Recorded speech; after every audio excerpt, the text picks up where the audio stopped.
Assalamualaikum warahmatullahi wabarakatuh. Siswa sekalian, kali ini Ibu akan menjelaskan mengenai mengidentifikasi sampel limbah sebelum diolah, yang merupakan salah satu kompetensi dasar dalam mata pelajaran pengolahan limbah di SMK SMTI Padang. Nah, sebelum kita masuk ke pokok bahasan, ada baiknya terlebih dahulu kita pahami dulu apa sebenarnya beda limbah dengan sampah. Karena di masyarakat umum sering terjadi salah kaprah antara limbah dengan sampah. Sampah itu merupakan sisa kegiatan sehari-hari manusia, baik itu individu ataupun kelompok, atau proses alam yang berbentuk padat. Biasanya bisa didaur ulang. Nah, sampah ini sangat erat kaitannya dengan lingkungan rumah tangga. Sedangkan limbah merupakan sisa suatu usaha atau kegiatan yang lebih kompleks. Biasanya tidak dapat digunakan kembali, tetapi beberapa limbah industri kini dapat dimanfaatkan kembali. Dan limbah ini spesifik biasanya untuk lingkungan industri.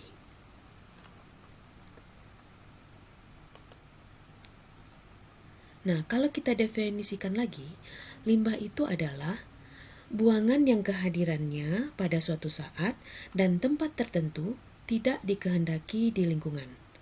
Kenapa? Karena tidak mempunyai nilai ekonomi. Limbah terdiri dari zat atau bahan buangan yang dihasilkan proses produksi industri yang kehadirannya dapat menurunkan kualitas lingkungan. Nah, salah satu jenis limbah adalah yang mengandung bahan polutan yang memiliki sifat racun dan berbahaya, yang dikenal dengan limbah B3, yang dinyatakan sebagai bahan yang dalam jumlah relatif sedikit, tetapi berpotensi untuk merusak lingkungan hidup dan sumber daya.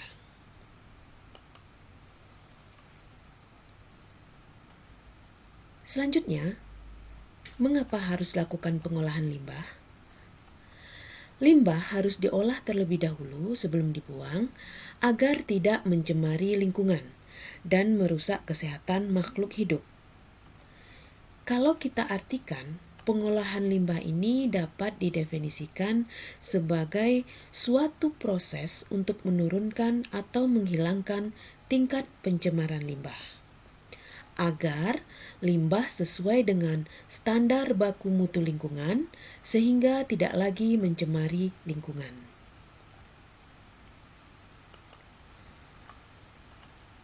Ada beberapa jenis limbah. Berdasarkan wujud atau karakteristiknya, limbah itu dapat dikelompokkan menjadi 3 jenis, yaitu yang berwujud padat, berwujud cair, dan berwujud gas. Nah, tugas pertama Ananda adalah menjelaskan ketiga jenis limbah berdasarkan wujud dan karakteristiknya tersebut. Jenis limbah berikutnya adalah berdasarkan sumbernya. Berdasarkan sumbernya, limbah dapat dibagi menjadi 6 jenis, yaitu limbah domestik atau limbah rumah tangga, limbah akibat kegiatan pariwisata, limbah di dunia medis, limbah karena proses pertambangan, limbah dalam kegiatan pertanian, dan limbah karena kegiatan di industri. Tugas Anda berikutnya adalah menjelaskan masing-masing limbah berdasarkan ke-6 sumber limbah tersebut. Selanjutnya, berdasarkan sifat kimianya, limbah bisa kita bagi menjadi 2 kelompok besar, yaitu limbah organik dan limbah anorganik.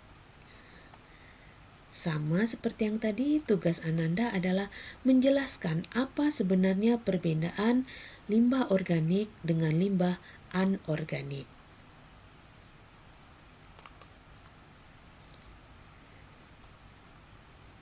Berikutnya, jenis limbah berdasarkan tingkat bahayanya. yaitu limbah B3 dan limbah non-B3.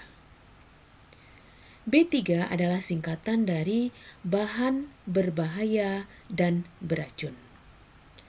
Apa itu limbah B3?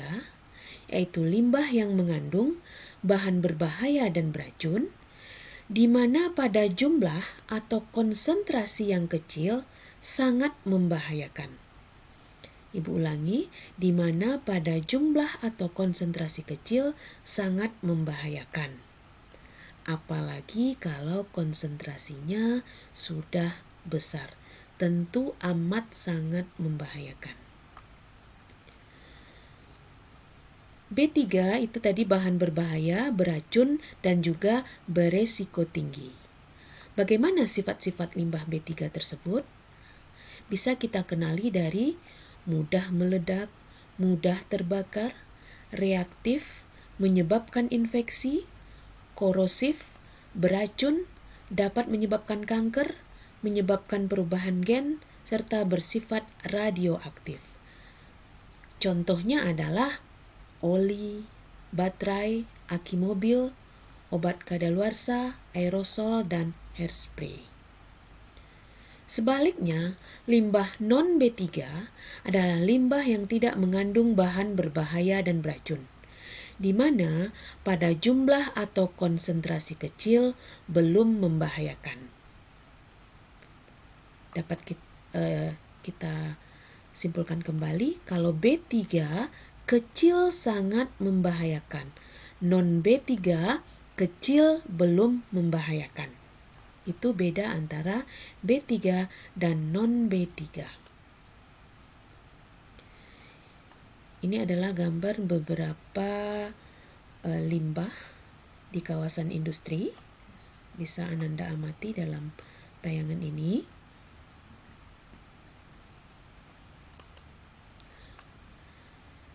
Sebenarnya ada 4 langkah umum dalam proses pengolahan limbah. Yang tadi Ibu terangkan itu masih dalam nomor 1 ini, yaitu mengidentifikasi sampel limbah sebelum diolah. Setelah proses mengidentifikasi ini, langkah berikutnya adalah menentukan metode pengolahannya. Berikutnya, sesudah metode ditentukan, maka dilakukan proses pengolahan limbah. Langkah terakhir setelah melakukan proses pengolahan adalah menganalisis hasil pengolahan limbah. Nah, siswa sekalian, untuk pertemuan kali ini Ibu cukupkan sampai di sini. Ingat beberapa tugas yang sudah diberikan tadi, silahkan Ananda buat di dalam buku latihan dan kita kumpulkan pada pertemuan berikutnya. Demikian saja. Wassalamualaikum warahmatullahi wabarakatuh.